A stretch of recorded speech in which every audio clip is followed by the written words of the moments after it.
Hey guys, Starla here, Gallagher Farm and Ranch. Sorry for the light overload here, but my sink light is out and so there's no way for me to use it. But I just wanted to, I had some milk that I needed to process.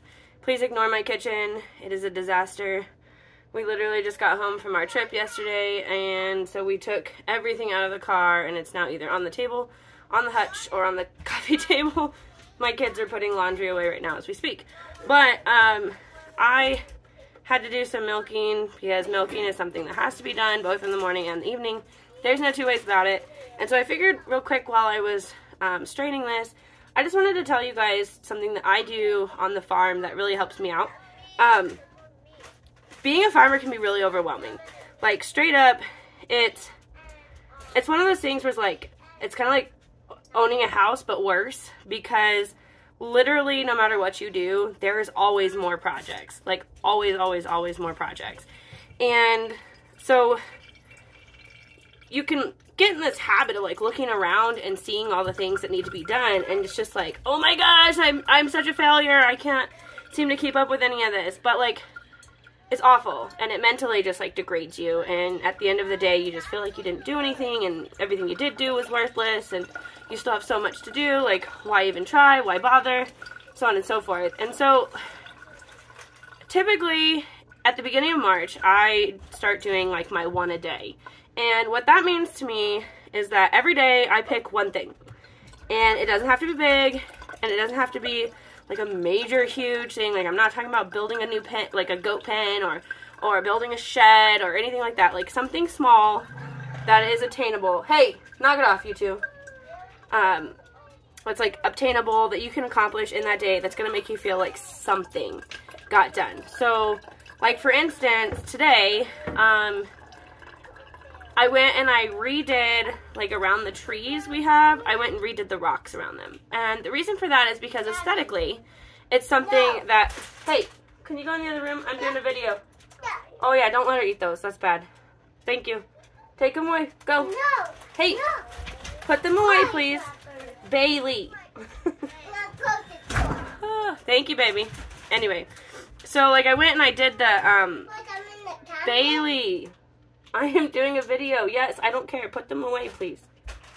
Thank you. So I went and we have all sorts of stuff all the time, guys. Like, I'm not even lying. This is a constant thing. There's always someone interrupting my phone call, going to the bathroom, whatever it may be. Somebody's going to interrupt it. So anyway, and I'm not editing this because, my God, I just don't have time for that. So anyway, so what I did today was I went and I just rearranged the rocks around our trees. And that probably sounds like really stupid and like, why would that matter? But the fact of the matter is, at the end of the day, every day I walk by those trees.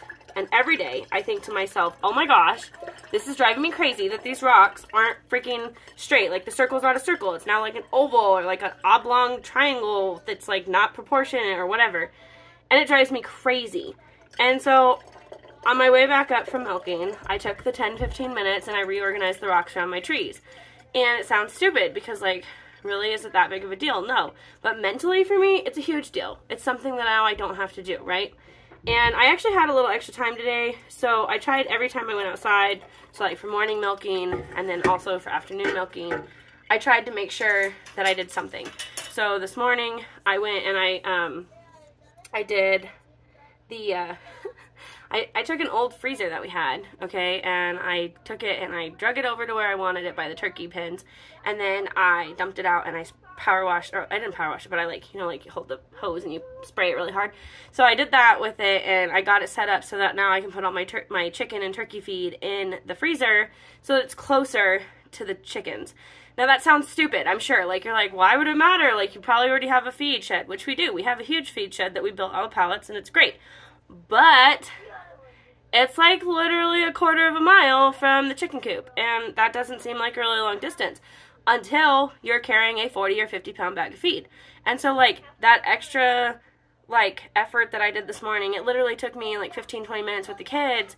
It's gonna save me a lot of time in the long run, and so it makes me feel really good to, like, have that done, right? So anyway, so point being that, like, in the month of March, try not to overwhelm yourself. You know, everybody goes into spring cleaning mode and I have to spring clean everything. Like, seriously, you just cleaned everything for the holidays. You just went through all the kids' stuff because it was winter. Now it's going to get warm. You're going to go through that anyway. So, like, seriously, just pick, like, one thing. Just one thing every day that makes you feel a little bit better. And then, of course, you're going to have your big projects, right? Like, you're going to have your 1 or 2 things that you're like, I got to do it right now. But, like, don't overwhelm yourselves. It's just not worth it. And aside from that, my goats are in milk. I'm so freaking excited. I, like, literally can't even tell you. Check out this, woohoo, liquid gold. So I did that, and then this afternoon when I went out to milk the goats, I also took a rake and I raked out the goat pen. We typically do that once every 2-3 weeks anyway, but it just felt really gross, and so I wanted to clean it out. So I took the 10 minutes and I raked it out. I didn't take it all the way to the compost. I didn't finish it all the way to anything else, but like now it's where the tractor can pick it up and my husband can get it with 1 or 2 scoops and we're done. But like, that feels so much better to me to have that weight kind of off my shoulders. So anyway, my advice to all of you, coming from probably the craziest, busiest person that you probably know, and I hear this all the time, I don't know how you do it all. And the fact of the matter is, I'm list-oriented, and I try to do something every day. I don't care what it is, but I try to do something every day. If I can, I'll do 2 or 3 or 5 or 10 things, but I at least do 1 or 2 things every day. So, anyway, guys, I gotta get this milk in the fridge. I will talk to you next time. Next on the to-do list is to clean my kitchen because Lord knows it is disaster zone. I came home to about 15 dozen eggs, by the way. So that's the other thing is, like, if you do egg washing every single day, it takes like 5 minutes. If you wait until the end of a week and then do it, it takes like an hour. And it took me like 3 hours literally to wash all 15 dozen eggs. Good news, they were all still good. If you don't know how to float test eggs, that's another video for another time, but I'll show you. So anyway, guys, I hope you have a great night and I will catch you next time. Bye.